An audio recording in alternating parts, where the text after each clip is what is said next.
Banyak orang yang ngobrolin tentang risk and reward. Risknya itu gede atau kecil sih?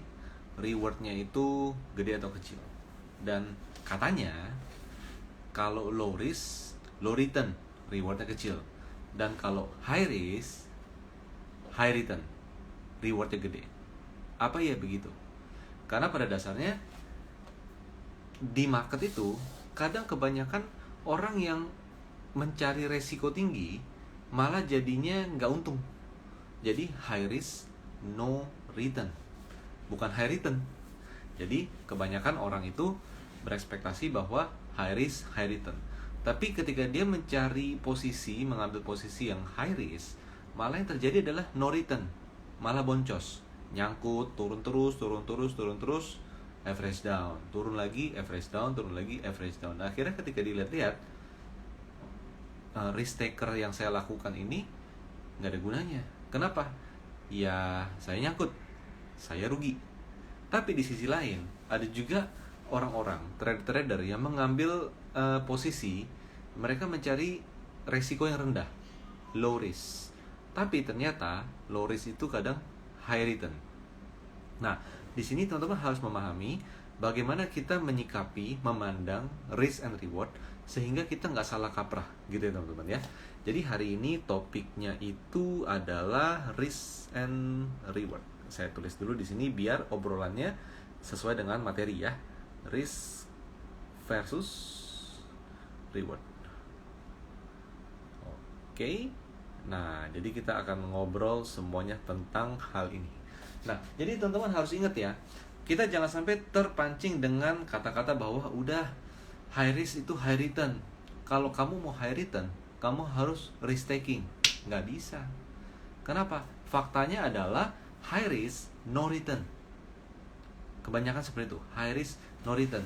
Yang ada adalah high risk high return itu adalah kalau saya mengambil posisi yang resiko tinggi, high risk, saya berharap high return. Tapi faktanya apakah high return? Belum tentu. Bisa juga no return. Nah, di sisi lain kita meremehkan kondisi low risk. Low risk, ya mau dapat apa sih low risk? Low return lah. Gitu kan? Kenapa? Lihat aja deposito, aman kan? Tapi berapa returnnya? Ya 2,5%, 3% setahun. Nah, jadi kita membayangkan low risk itu ekspektasi adalah ya low return. Tapi di market teman-teman, kadang posisi-posisi beli yang resikonya rendah itu malah high return, kayak gitu. Nah, jadi apa sih yang harus kita pertimbangkan dari risk and reward ini? Nah, teman-teman harus tahu bahwa apa? Kita jangan sampai, yang pertama ya, kita jangan sampai kita itu kemakan omongan sebuah ide bahwa untuk mencari profit yang tinggi, kita harus risk taking. Risk taking seperti apa? Membeli saham yang turun banyak, membeli saham yang 50 perak, nggak bisa dijual dong, udah dibeli kan? Atau membeli saham yang lagi rally panjang, rally dari harga 2.000, rally ke 3.000, rally ke 4.000, wah gila, dalam waktu sebulan udah naik 100%. Ini high risk nih, tapi returnnya tinggi nih. Dan akhirnya teman-teman terpancing untuk membeli di harga 4.000, naik ke 4.200, nggak akan dijual. Kenapa? Lah, dari 2.000 ke 4.000 itu 100% bung. Kalau saya udah beli di 4.000, saya berharap di 8.000 dong. Nah, akhirnya apa? Akhirnya adalah yang terjadi adalah kita membeli di pucuk dan ternyata harganya turun ke bawah. Nah, jadi hati-hati ya teman-teman ya. Hati-hati bahwa jangan termakan sebuah sebuah pepatah bahwa high risk itu pasti high return. Untuk mencari high return itu kita harus mencari yang high risk. Karena kalau itu yang terjadi, maka teman-teman mengambil posisi saham itu lebih buruk daripada penjudi. Gitu. Kok gitu?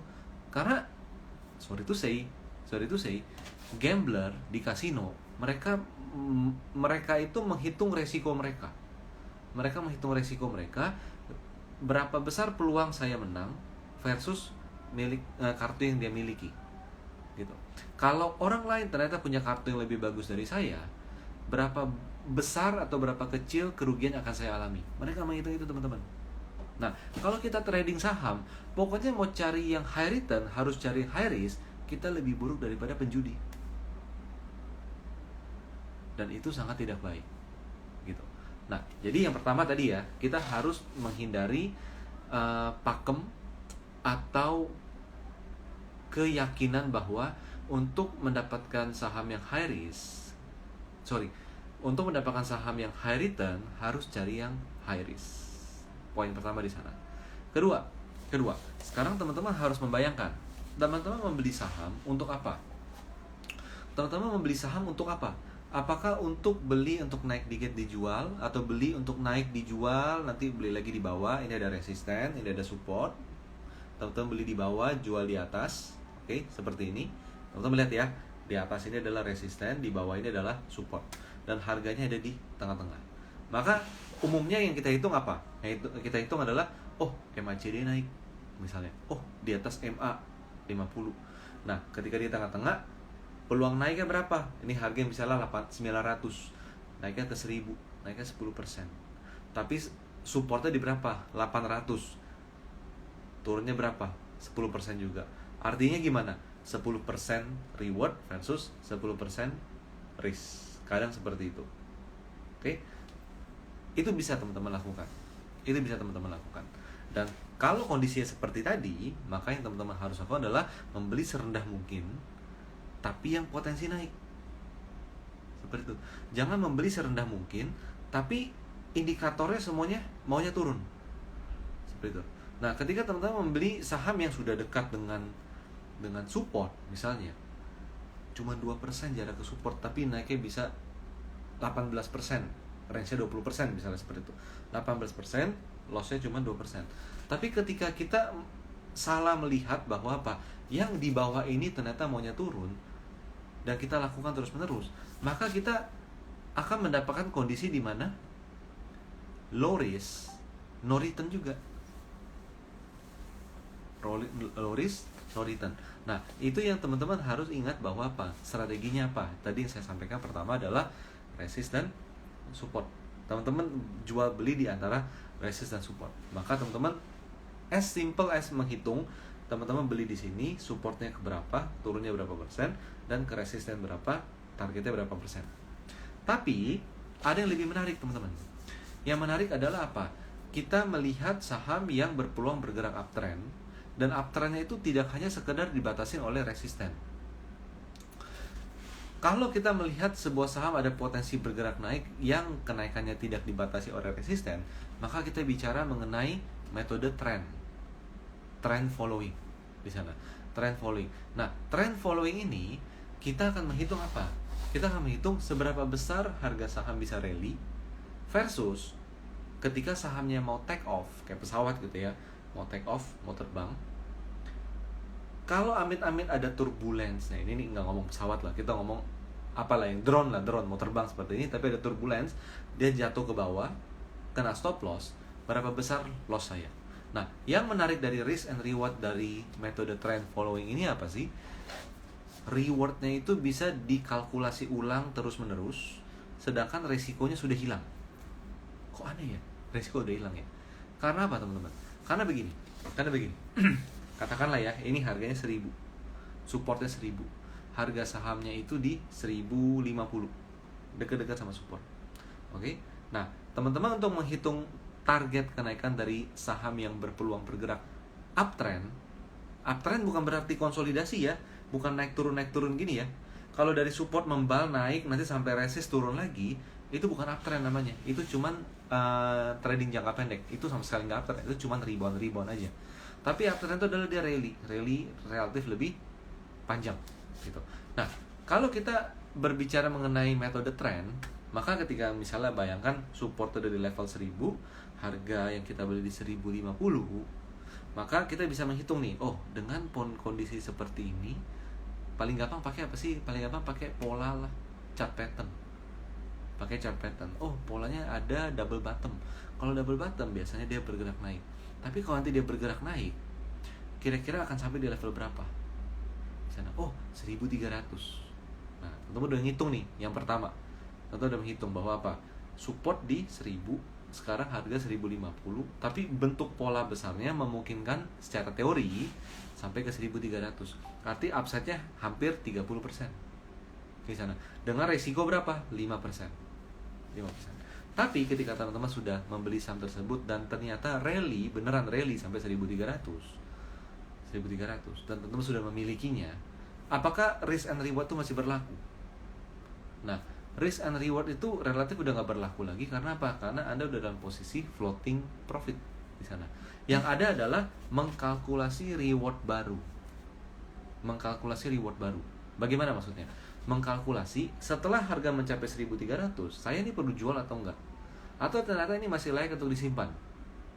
Nah, gimana cara kita menentukan ini saham masih layak untuk disimpan? Contohnya, dia di atas moving average. Contohnya di atas MA50, kombinasi ya, 50, 100, 200. Itu yang paling sederhana seperti itu. Atau, dia posisinya berada di atas support tren naiknya. Misalnya. Oke? Nah, akhirnya apa? Tentu bisa lihat bahwa risk yang teman-teman hadapi hanyalah risk untung saya jadi nggak segede sekarang. Tapi dari 1.300, karena dia tembus support dari tren naiknya, untung saya yang tadi 30% jadi tinggal 25%. Itu risk nggak? Itu opportunity loss doang sebenarnya. Tapi pada dasarnya udah bukan risk lagi. Tapi nanti kita bisa mengkalkulasi lagi setelah sampai 1.300, ada nggak sih target kenaikan berikutnya di sana. Jadi teman-teman, target kenaikan itu fleksibel. Maksud bukan fleksibel, target kenaikan itu adalah gradual, step by step. Jadi ketika sebuah saham membentuk sebuah pola tertentu, misalnya double bottom, oh targetnya adalah 1.300. Setelah sampai 1.300, teman-teman jangan berpikir bahwa the rally is over, gue jual ganti saham. Jangan. Kenapa? Kalkulasi ulang, teman-teman. Ini kita bicara risk and reward. Urusannya apa sih? Kalau bicara risk and reward adalah kan potensi naiknya ke berapa. Makanya saya agak nyebut-nyebut mengenai trading target price juga gitu ya teman-teman ya. Target price juga. Nah, maka teman-teman, ketika udah sampai 1.300, kita bisa mengkalkulasi, oh dengan kondisi dia mencapai 1.300, ternyata saham ini membentuk pola inverted head and shoulder misalnya. Inverted head and shoulder. Ternyata double bottom kemarin itu adalah shoulder paling kanannya misalnya itu. Teman-teman kalau yang belum mengerti mengenai head and shoulder dan lain-lain sebagainya, gimana ya? Nanti coba googling aja mengenai pola-pola tersebut, chart pattern. Oke, saya balik lagi nih ya.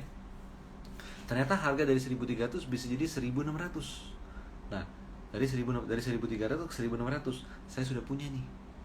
Nah, supportnya ada di berapa? 1.250. Maka ketika kita sudah punya, kita sudah tidak relevan lagi membicarakan mengenai risk and reward, tapi kita bicara mengenai upside yang lebih tinggi di sana. Karena risknya itu udah nggak ada. Risknya adalah keuntungan yang sedikit tergerus karena break support, kita out, kita profit taking. Nah, itulah yang menarik dari risk and reward kalau diaplikasikan di saham yang trend, yang punya trend. Kalau risk and reward itu dipakai di saham yang non-trend adalah digeraknya konsolidasi. Maka risk and reward hanya sekedar menghitung, saya beli di sini, supportnya di bawah, resistennya di atas, ngitung aja, ini berapa jaraknya, ini berapa jaraknya di sana. Tapi itu pun nggak akan berjalan dengan lancar. Kenapa? Bisa jadi udah naik nggak sampai atas, udah naik turun lagi, udah naik turun lagi di sana. Jadi risk and reward pertama adalah untuk saham yang sideways. Cara menghitungnya adalah sesederhana menghitung resist berapa, support berapa, posisi saya beli berapa. Yang penting trennya lagi naik, berapa upside-nya dan berapa downside-nya di sana. Tapi yang lebih menarik dari risk and reward adalah kalau kita bisa menghitung risk and reward dari saham yang di awal fase rally, maka risk and reward itu hanya dihitung sekali. Tapi ketika saham udah bergerak, yang ada adalah kita melakukan rekalkulasi reward. Kenapa? Yang tadi di sini bisa naik lagi lebih tinggi, bisa naik lagi lebih tinggi, bisa naik lebih tinggi. Di sana. Oke? Nah, itu yang menarik dari risk and reward pada trend. Dan balik lagi teman-teman ya, balik lagi. Kalau kita bicara mengenai tren, maka berlaku juga hukum bahwa low risk, high return. Dan di sisi lain, high risk, no return. Itu berlaku di sana, teman-teman. Itu berlaku di sana. Nah, jadi itu mengenai risk and reward bahwa dinamika kita dalam menghitung risk and reward kembali lagi ke aliran kita adalah aliran trading saham yang sideways atau trading saham yang uptrend. Dan yang menarik di saham yang trending, maka risk and reward hanya dilakukan sekali di awal kalkulasinya, tapi nanti ketika sudah rally, yang kita lakukan adalah rekalkulasi rewardnya. Bisa naik ke seberapa tinggi sampai kita menjaga tren naik masih tetap berlangsung atau enggak. Nah, by the way teman-teman ya, ngomong-ngomong mengenai potensi kenaikan yang makin lama makin tinggi, rekalkulasi reward potensi kenaikan. Nanti kita hari Sabtu kita akan ada webinar gratis, free webinar teman-teman. Jadi hari Sabtu kita ada free webinar, di mana di free webinar itu kita akan belajar menghitung target kenaikan berapa. Target kenaikannya berapa, harganya sebegini, target kenaikannya berapa. Di sisi lain, kita juga belajar untuk lebih objektif untuk melihat saham yang kayak itu bisa nggak kita hitung target naiknya, atau terlalu muluk-muluk bagi dia untuk naik. Tapi saham yang ono, kira-kira ada peluang untuk naik gak? Dan kalau benar-benar ada peluang untuk naik, berapa target kenaikannya?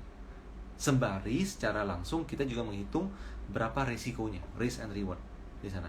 Kita akan adakan free webinar untuk teman-teman semuanya. Teman-teman tinggal ikutan kalau nggak salah hari Sabtu sebentar. Hari Sabtu ya. Hari Sabtu minggu depan. Minggu ini. Hari Sabtu minggu ini artinya tanggal 15 Januari, persis tengah bulan.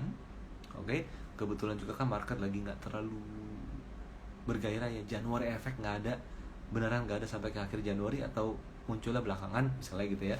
Ini kesempatan teman-teman untuk belajar menghitung, mengkalkulasi target price. Kenapa? Marketnya jelek, ngapain hitung target price?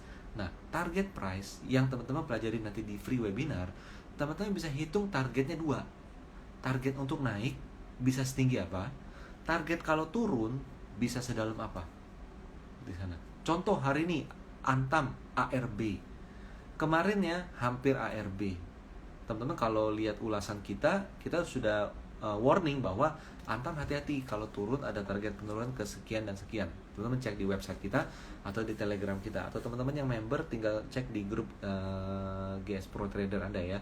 Nah, jadi dengan kita mengerti target turun juga, maka kita tahu bahwa kalau sahamnya turun jangan buru-buru beli di sana. Tapi di sisi lain nanti kalau market udah bagus, kalau sahamnya naik dan rally, trennya bagus, jangan buru-buru jual.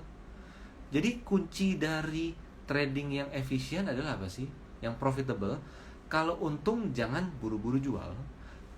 Kalau sahamnya turun, jangan buru-buru beli. Kayak gitu. Nah, nanti akan teman-teman bisa pelajari semuanya di webinar, free webinar hari Sabtu tanggal 15 Januari besok, persis Sabtu besok. Nanti dari jam 9 sampai jam sampai jam 10.30 sampai jam 11 lah. Sampai jam 11 saya kalau free webinar biasanya selalu molor dari jadwal karena kasihkan ngobrol di sana ya.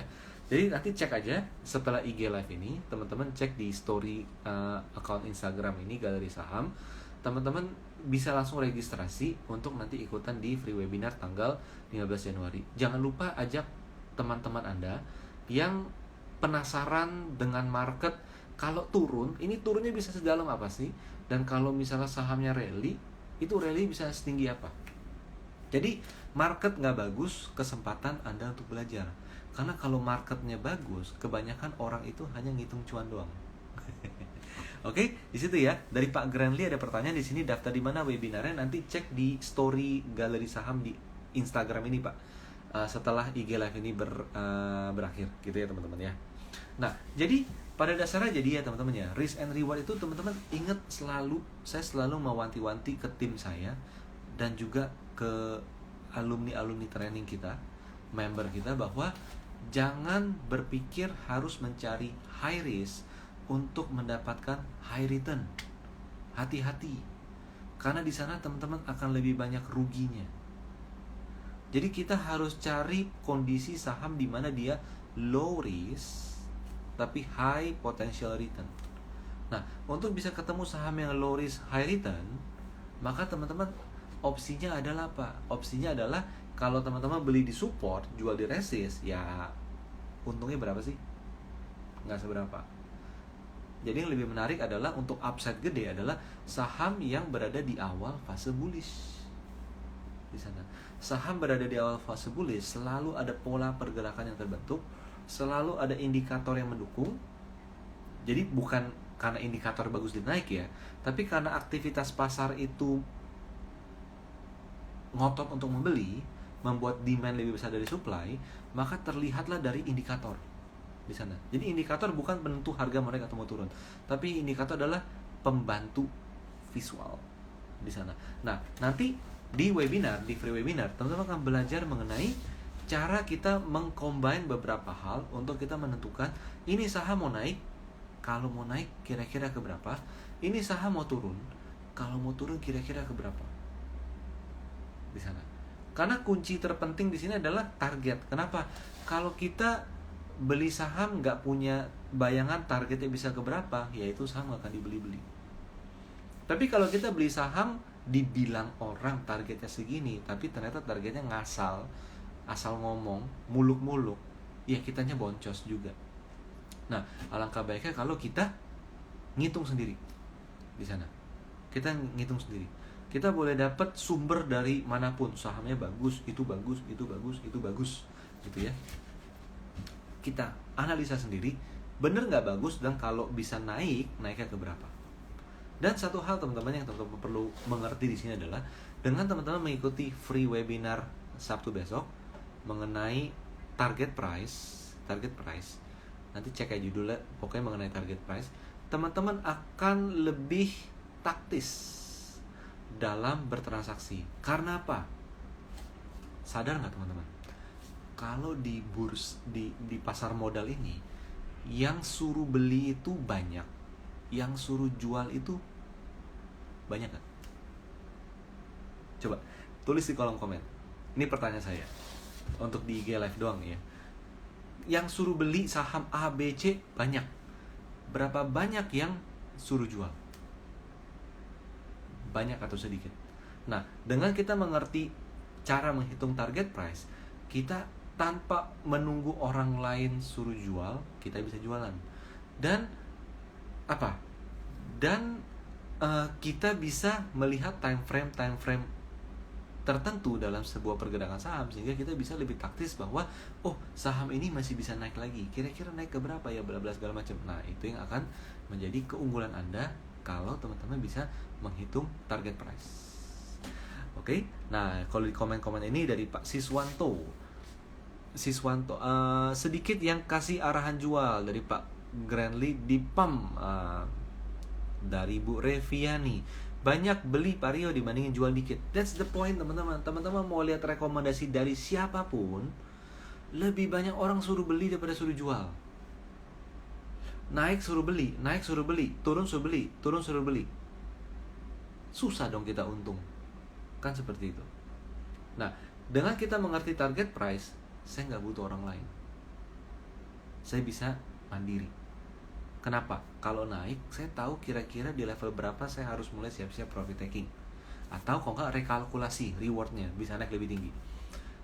Oke? Tapi kalau ada saham yang udah tinggi, saya masih punya, saya juga tahu kapan waktunya saya jual, padahal nggak ada satupun orang yang suruh jualan.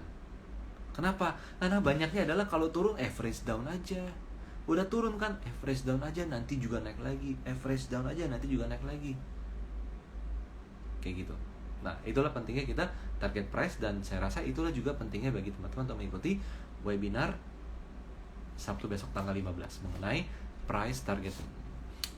Oke, dari Pak Yandi Satya. Wah, Pak Yandi, pom-pomnya banyak. Nah, iya betul. Ngepom-pom banyak gitu loh. Kenapa? Ya, jadi prinsipnya adalah beli rame-rame, jual sendiri-sendiri. Nggak bisa dong kayak gitu, nggak bisa kayak gitu, gitu loh. Kalau beli rame-rame jual sendiri-sendiri, artinya kita bisa dimanipulasi.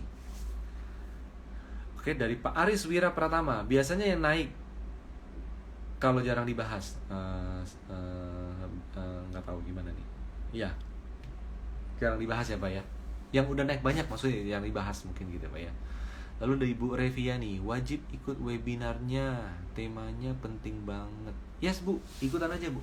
Ini free webinar. Kita setiap 2 bulan sekali kita selalu bikin free webinar sebagai wadah, sebagai edukasi kita kepada society, istilah seperti itu. Jadi teman-teman sebelum ikut free webinar yang nanti Sabtu, teman-teman bisa cek nih di YouTube kita, Galeri Saham. Kita ada bikin free webinar tentang cara mencari saham di awal fase bullish. Nonton deh. Itu tonton dulu. Yang kedua adalah cara menyimpan saham uptrend selama mungkin. Itu tonton juga. Lalu ada lagi mengenai stop loss yang efisien. Itu juga teman-teman bisa tolong cek, dan besok kita akan belajar mengenai target price di sana. Nah, nanti dari rangkaian yang teman-teman ikutin dari free webinar ini, teman-teman akan ngerti banget kalau saya punya sahamnya, saya bisa dapat berapa banyak potensinya. Asumsi ceteris paribus ya, bahwa kondisinya lancar naiknya seperti itu. Oke. Nah, kalau saya mau beli sahamnya tapi lagi downtrend, saya harus tunggu di mana? Di sana. Saya harus tunggu di mana? Atau misalnya kayak contoh saham Antam, ini lagi rame banget nih Antam. Kalau sahamnya lagi konsolidasi seperti Antam, saya boleh masuk dulu nggak? Kan lagi disupport. Saya nggak. Ya kan, teman-teman kalau ngelihat saham Antam dalam sebulan 2 bulan terakhir, itu support kuat banget. Ya kan? Itu support kuat banget, dan support itu terbentuk dari Januari 2021 tahun lalu. Itu kuat banget. Nah, dengan teman-teman belajar mengenai price targeting, untuk menguasai price targeting, teman-teman memerlukan pemahaman mengenai resisten dan support dan lain-lain sebagainya. Akan belajar juga di sana. Maka teman-teman akan tahu bahwa saham yang kayak gini adalah saham yang udahlah nanti dulu belinya, mendingan beli pas dia udah agak tinggian dikit, jangan di level-level sekarang. Di situ. Jangan di level-level sekarang. Nanti didaftar ya. Oke. Lalu jadi itu ya teman-teman ya. Ini saya akan coba cek pertanyaan-pertanyaan dari teman-teman semuanya.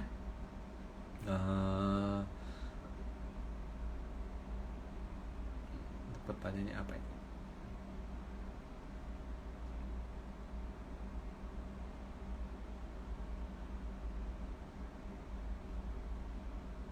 Unilever gimana Pak? Masih nyangkut nih. Nah, jadi teman-teman,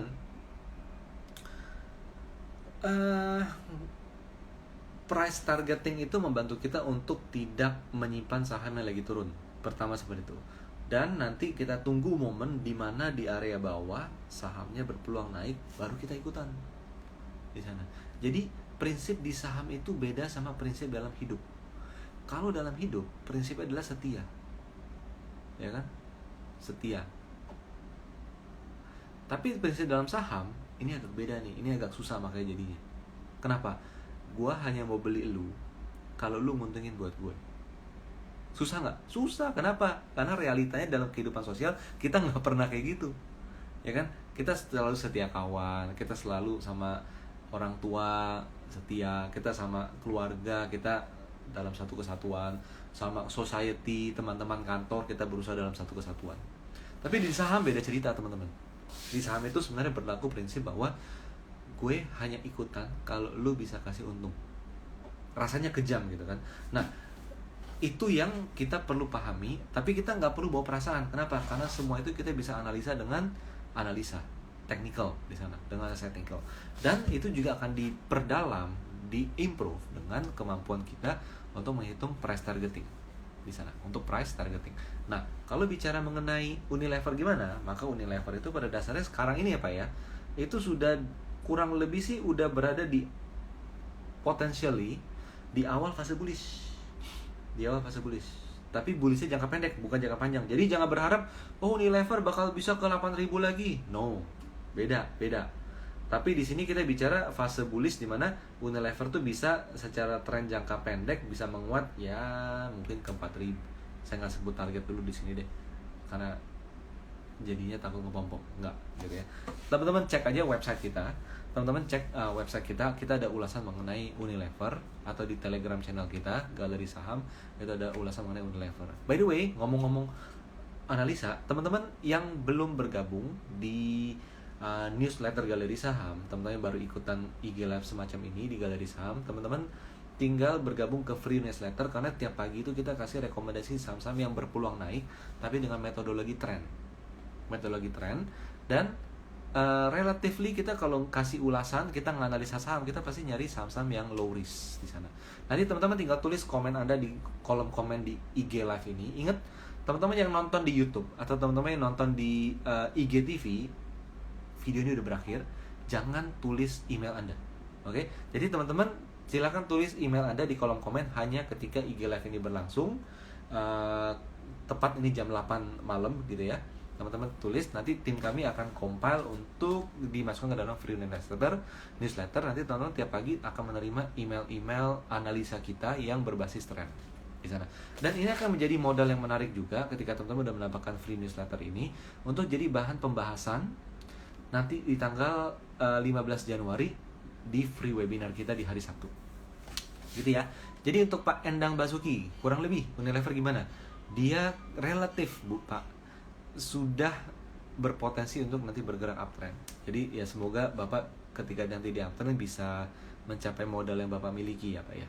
Atau kalau enggak, Bapak bisa ikutan dulu ketika mulai breakout di bawah untuk menurunkan average. Ketika harga naik, Bapak bisa profit lebih tinggi. Tapi intinya average itu diturunin kalau sahamnya sudah mulai uptrend. Jangan lagi turun dipaksa average down. Gak boleh kayak gitu. Lalu dari Pak Grant Lee, Ali Pak Rio, kapan handle nggak ya? Coba ya, kita lihat ya. Ali, nanti saya akan hubungin dengan risk and reward. Ali. Oh, Bapak lihatnya pola gede ya Pak ya. Dari bulan Maret ya. Dari Maret ya. Kalau dari Maret belum bisa dibilang, tapi bisa diskenariokan. Nah, ini poinnya teman-teman. Ketika kita belajar price targeting, maka kita bisa membuat beberapa skenario yang mungkin terjadi di sebuah saham. Jadi, kita akan menemukan multiple target price yang step by step yang harus dilalui oleh saham tersebut hingga tercapai yang paling maksimal. Nah, jadi seperti tadi Pak Grant Lee bilang mengenai Ali, potensi nggak cup and handle? Potensi, tapi masih jauh. Tapi itu bisa kita skenariokan dengan nanti mencari pola-pola pergerakan yang lebih kecil, jangka pendek untuk dilihat. Bener nggak ini bisa menjadi cup and handle? Dan kalau menjadi cup and handle, tentu kan returnnya kan lebih gede lagi Pak. Tapi kita bisa beli agak bawah. Kurang lebih gitu ya teman-teman ya.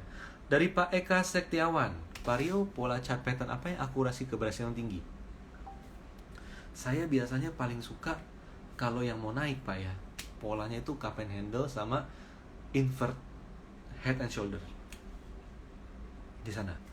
Dan akurasi turun yang paling tinggi dua itu juga teman-teman. Kurang lebih gitu ya teman-teman ya. Nanti kita akan bahas mengenai chart pattern di free webinar price targeting Sabtu besok. Jadi teman-teman stay tune ya.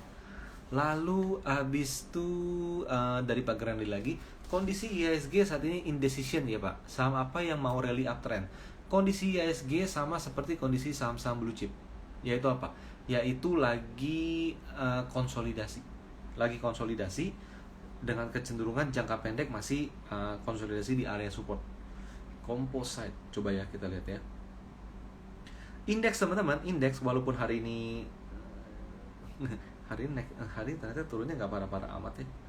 Jadi indeks ini walaupun indecision, saya bisa bilang ini lagi konsolidasi, tapi konsolidasi ini konsolidasi yang sehat.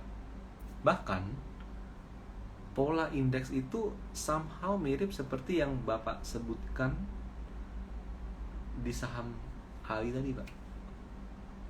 Sama gitu. Nanti bisa nggak dihitung target kenaikan indeks berapa? Bisa juga. Itu bisa juga. Lalu dari Pak Edi Lau 40, Koryo, BCA sama BRI apakah masih uptrend? BCA masih uptrend, tapi di area resisten ya, area resisten konsolidasinya ini BCA. Oke. Kalau BBRI masih nggak gini. BRI itu lagi kayak semacam ngebikin fase konsolidasi minor dalam tren naik yang lebih jangka panjang. Jadi belum se-uptrend BCA, tapi secara pola pergerakan masih positif. Nah, teman-teman kalau mengerti cara membuat target price BCA, teman-teman bisa hitung target price-nya ke berapa kalau naik. BRI tadi, teman-teman bisa hitung target price-nya berapa kalau naik. Ali bisa dihitung target price-nya. Sebaliknya, Antam kita bisa hitung target turunnya ke berapa. Tins kita bisa hitung target turunnya ke berapa. Atau teman-teman lihat saham-saham bank digital yang udah banyak turun, bisa turun lagi nggak ya? Kita bisa hitung target price-nya ke berapa. Nah, itulah pentingnya bagi kita untuk memahami target price. Ini jarang orang pelajari. Orang banyak tahu, tapi jarang orang pelajari. Ketika kita mengerti target price, kita akan lebih secure dalam bertransaksi. Oke, lanjut ya dari Pak Benny Krisem. Benny Kris. Pak Rio, saya punya BBHI dari sebelum Kumdet dan udah pasti dapat HMTD. Kalau saya jual semua BBHI sebelum perdagang HMTD, berarti average price saya harga HMTD. Bukan, Pak. Average price Bapak adalah harga tebus. Di berapa? 478 kalau nggak salah. Kalau nggak salah ya, 478. Jadi kalau Bapak bersihin porto Bapak dari BBHI, sebenarnya kemarin 2 hari kan BBHI naik kencang tuh. Itu bisa dibersihin. Dan nanti ketika BBHI rate-nya nongol, teman-teman tebus, beli di 400, langsung harga jadi 6.000. Langsung tinggi lagi. Average-nya jadi harga eksekusi, Pak. Oke, lalu dari Mbak Natural Glow. Pak Rio lihat market mulai akhir tahun lalu dan awal tahun ini lesu karena market merah terus, lebih dominan risk pergerakan dibandingkan reward. Nah, gini, risk and reward kita harus lihatnya jangan atasnya. Kita harus lihat risk and reward bottomnya. Maksudnya apa? Jangan lihat IHSG-nya, tapi lihatnya sahamnya. Karena nanti gimana?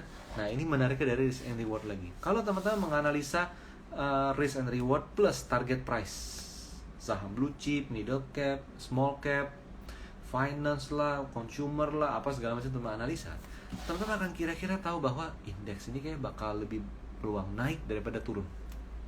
Kenapa? Banking semuanya mau naik. Ini contoh ya, banking semuanya mau naik, gimana mungkin IHSG turun? Gitu.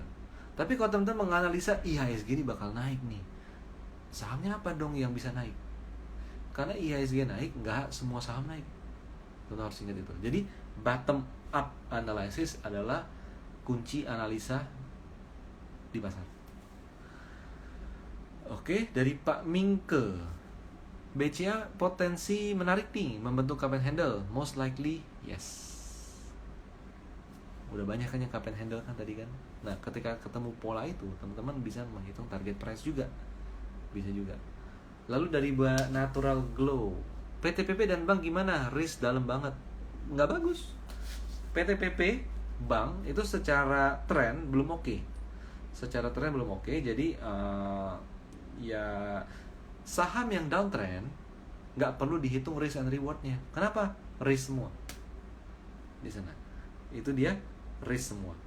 Saham yang downtrend ya nggak perlu dihitung risk and rewardnya. Oke, sama bank sama, semuanya downtrend.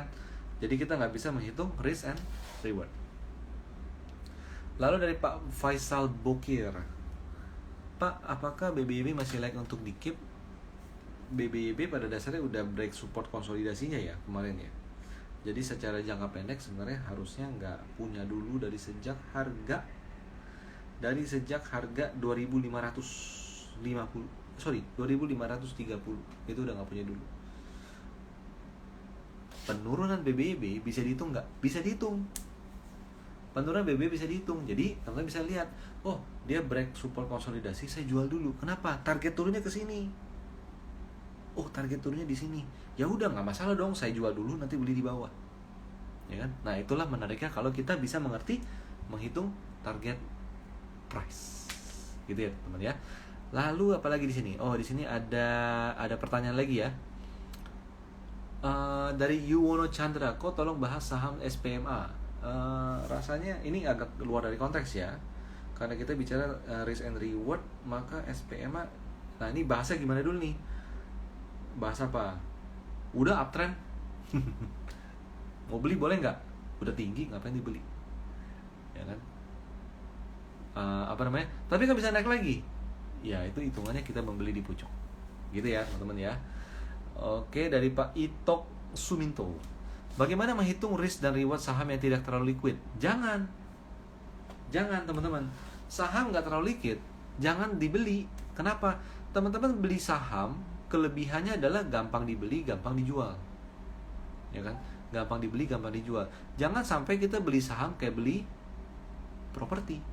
Gampang dibeli, tinggal pesan kan, tinggal DP kan. Dijual, lihat sikon gitu. Saham nggak boleh kayak gitu, jadi tetap harus di likuiditas yang baik. Oke. Lalu dari Pak Kirul MR, kapan waktu ideal masuk ke market? Waktu ideal masuk ke market adalah kapanpun. Yang jadi kunci adalah ketika kita masuk ke market, apakah kita tergoda untuk cepat-cepat belanja, atau kita masuk ke market untuk menganalisa dulu. Pokoknya di sana.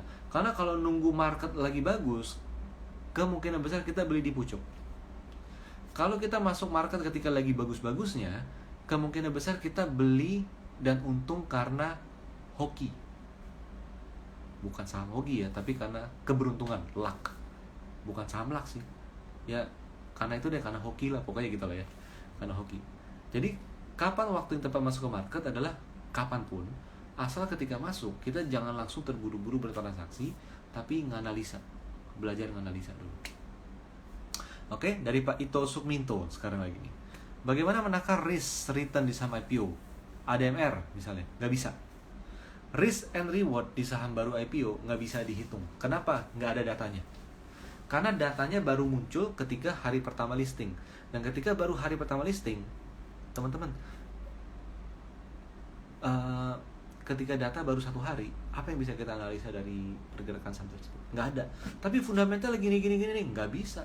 Kenapa? Ketika IPO harganya udah berapa kali book value, udah berapa kali pairnya, nggak bisa, gitu loh. Jadi nggak ada margin of safety juga di sama IPO. Oke, lanjut ya. Saya cek pertanyaan lainnya. Dari Bu Reviani, Pak Rio, bagaimana saham ini? Apakah akan risk ke depannya? Maksudnya gimana akan risk ke depannya? Akan turun ke depannya? PTPP, BRIS, Bank, lagi downtrend Bu. Itu lagi downtrend. Gitu ya. Lalu dari Pak Grandly, di mana daftar webinarnya ya Pak? Nanti di IG story Pak ya. Setelah IG live ini selesai, di story kita akan ada informasi mengenai webinar tersebut. Dari Bu Sylvia Farse. Udah daftar saya Pak. See you di webinar ya Bu ya. Oke. Lalu dari Pak Anwar 999, potensi saham DSNG di 2002 gimana Pak? Potensinya gimana ya? Ini pertanyaan terlalu luas. Potensi gimana? Jangka kuartal 1, kuartal 2, semester 1, atau nanti akhir tahun? Jadi saya agak menghindari menjawab pertanyaan seperti ini karena terlalu terbuka gitu ya teman-teman ya. Lalu abis itu lalu ada pertanyaan lagi nggak setelah ini? Oke, dari Bu Lina Wendy, Koryo, Porto udah merah terlalu dalam, bagusnya cut loss semua dan rugi sangat banyak.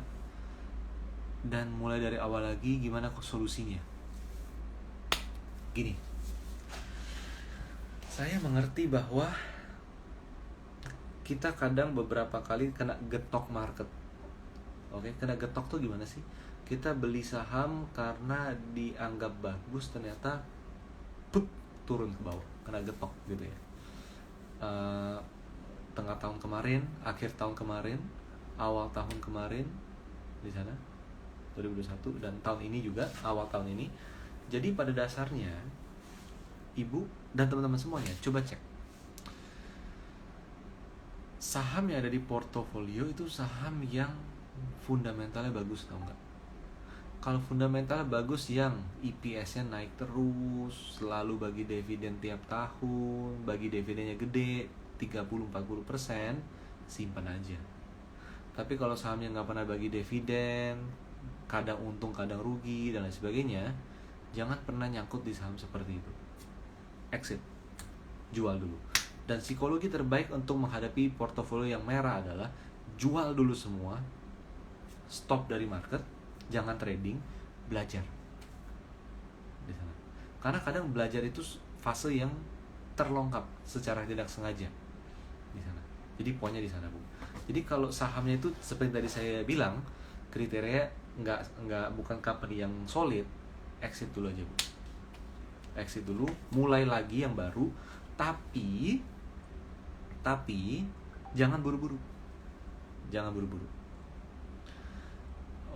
Oke, lanjut ya.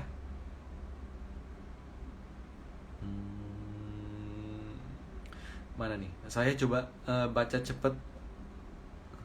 Nah, dari Pak Eka Setiawan, apakah saham gorengan bisa dihitung risk and rewardnya? Bisa kalau uang yang kita pakai untuk beli saham tersebut sangat mudah untuk keluar masuk dari sisi likuiditasnya. Itu bisa, Pak. Tetap bisa. Itu tetap bisa. Tapi kalau uangnya itu membuat kita nggak bisa langsung hajar kiri, jual langsung habis, wah, mendingan nggak usah ikutan. Oke. Lalu dari Devi Pangeran, ada apa dengan BRIS, Pak Rio? BRIS dari dulu tuh jelek. Dari sejak tahun 2021 awal sampai sekarang, BRIS itu bener-bener tidak ada sempatlah sekali dua kali ada potensi naik, tapi secara general itu memang nggak ada momentum. Jadi BRIS agro berat. Jadi nggak dulu ya teman-teman ya, nggak dulu. Lalu dari Pak Jason Hartanto, kalau sudah tentukan target price dan sudah beli pas breakout tapi harganya nggak kemana-mana, gimana ya Pak Rio, seperti Ali atau Tekim? Loh, Ali kan bagus naiknya kan? Ali bagus kok naiknya, Pak. Ali misalnya polanya dianggap bagus, lalu beli ketika breakout. Teman-teman kan beli breakout Ali itu kan di 97. Sekarang harga berapa? Sekarang harganya 10.000. 98. Tadi sempat 10.000. Not bad dong. Jadi tetap hitungannya kemana-mana gitu, kemana-mana. Oke.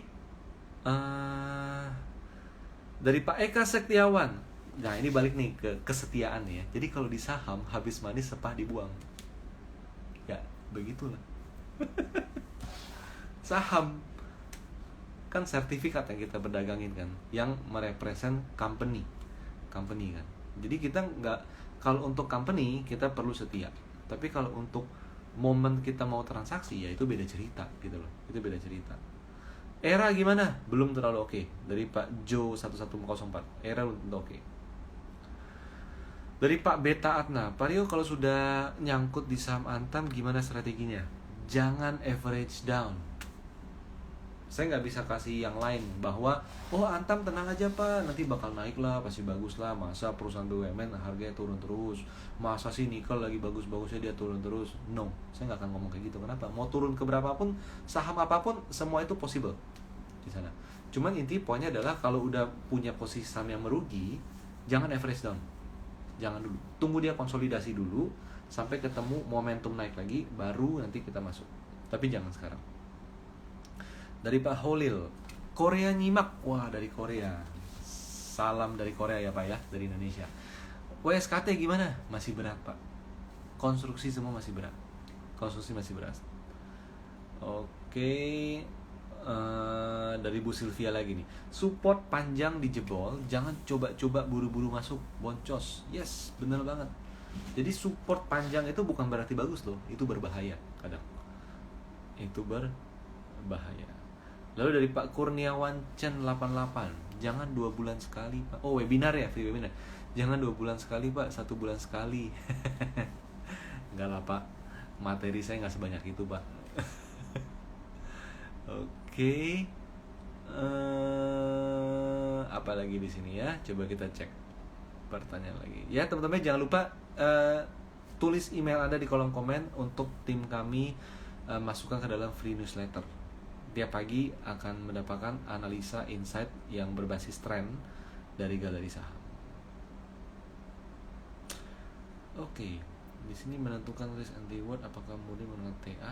Nah, dalam menghitung risk and reward apakah murni menggunakan TA atau harus melihat broker summary? Broker summary itu nggak ada gunanya, Pak.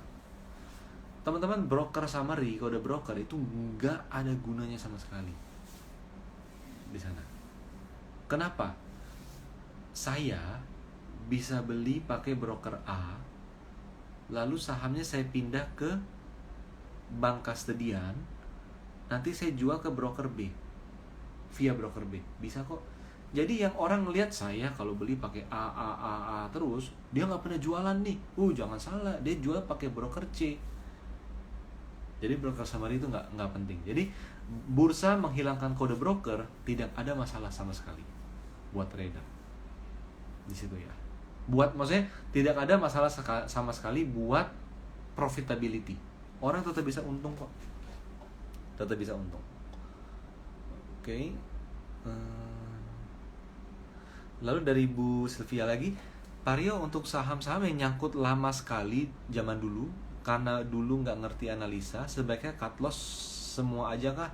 Sebenarnya gitu Bu, cut loss semua. Sebenarnya seharusnya di cut loss semua biar apa?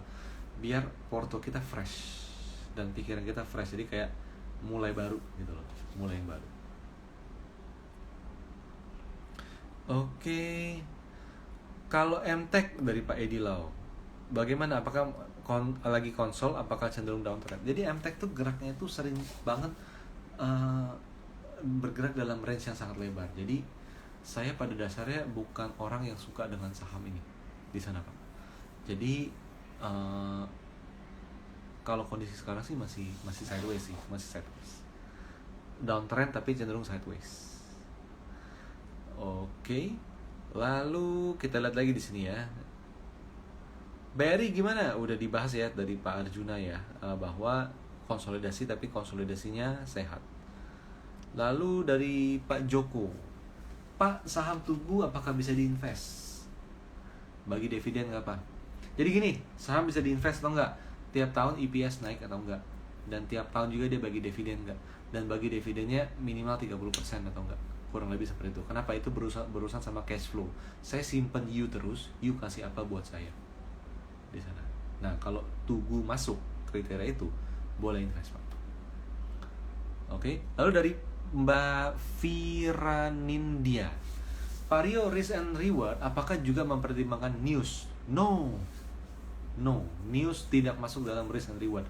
Contoh lagi, Antam, kenapa turun banyak? Karena semua orang ngomong Indonesian Battery Company ya, kalau salah IBC ya, kalau salah ya, saya lupa singkatannya apa, gagal membeli perusahaan skuter something. Saya bingung sih ngapain beli perusahaan skuter di Amerika, di Jerman sana ya gitu ya. Tapi saya baru tahu berita itu, gagal membeli perusahaan tersebut, akhirnya dibeli sama pihak lain. Itu berita udah keluar 2 hari yang lalu teman-teman. Untuk menghitung risk and reward Antam 2 hari yang lalu, Senin. Apakah kita perlu mengikuti berita itu? Nggak perlu. Dan gimana? Berita udah keluar kok. Kenapa harganya nggak turun 2 hari yang lalu? Kenapa baru turun sekarang? Aneh nggak? Berita nggak bisa dipakai, teman-teman. Ini ya logika ya. Kita ramai bilang bahwa grup Mind ID tidak jadi membeli perusahaan di Jerman itu. Berita udah keluar 2 hari yang lalu, hari Senin, 2 hari yang lalu. Teman-teman kalau browsing berita itu 2 days ago di sana, hari Senin. Kenapa nggak turunnya hari Senin? Kenapa turunnya sekarang? Barengan sama BBHI ARB, barengan sama BNBA ARB, barengan sama TINS turun dalam, lalu BRIS turun dalam, lalu semua turun dalam. Kok hari ini? Harusnya pas berita itu keluar dong. Nah, jadi exclude news dalam technical di situ ya teman-teman ya. Oke. Dari Pak Ferli Setiawan, Pak, emang bener ya kalau baca grafik kalau chartnya dekat dengan EMA 50 itu pasti mental ke atas. Enggak juga, enggak. Bukan gitu. Kalau di atas EMA 50 maka kecenderungannya ringan untuk naik di sana. Tapi apakah dia pasti naik? Tergantung pembeli di market. Ya kan? Karena harga naik bukan karena MA-nya, tapi harga naik karena pembelinya di sana. Tapi kalau harga berada di atas moving average, maka dia akan lebih cenderung ringan untuk naik daripada turun. Kurang lebih gitu ya, Pak ya. Oke. Lalu kita lihat lagi dari Ito Sukminto. Awal melihat dan menghitung risk and reward dari sektoral dulu, misalnya bank digital lagi ngetrend, Quasipo harga lagi mahal, atau murni lihat chart pattern. Teman-teman kalau berusaha untuk menganalisa sektor lebih dulu, makro misalnya, makronya gimana, Dow-nya gimana, The Fed kebijakannya apa, taperingnya gimana. Kalau tapering jadi kira-kira ekonomi Indonesia gimana. Kalau tapering gak jadi kira-kira ekonomi Indonesia gimana. Kalau tapering jadi ekonomi Indonesia yang jelek ini bisa diredam gak oleh strategi Sri Mulyani, oleh strategi pemerintah dan lain segala macam, segala macam. Come on teman-teman, hidup udah ribet, jangan diribetin dengan kayak gitu-gituan. Jadi analisa langsung teknikal ke sahamnya gitu. Saya tadi pas ngomong saya sakit kepala, rasanya kayak berat banget hidup. Aduh, udah jam 8:30 lagi kan gitu. Jangan dipusingin.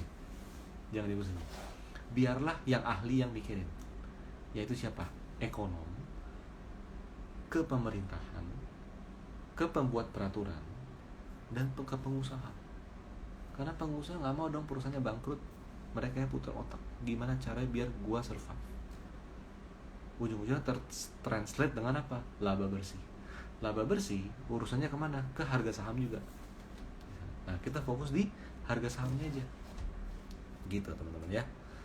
Oke.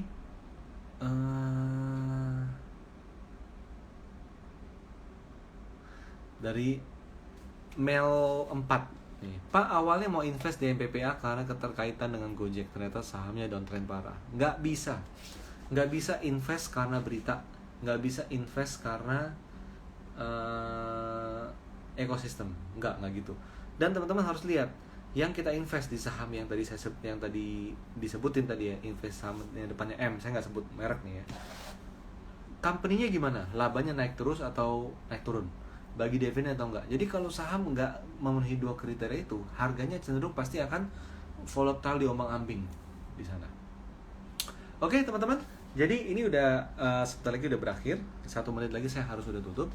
Jadi ingat selalu, sebelumnya ya, tulis komen Anda, tulis email Anda di kolom komen ketika IG Live ini berjalan, untuk tim kami compile dan masukkan ke dalam free newsletter Galeri Saham kalau Anda mau, agar bisa mendapatkan informasi ulasan analisa teknikal yang berbasis tren.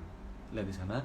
Dan ingat, cek story kita di Galeri Saham @galerisaham di Instagram untuk mengetahui jadwal dan keterangan acara mengenai free webinar kita di hari Sabtu besok tanggal 15 Januari yang kita akan bahas mengenai menghitung target price.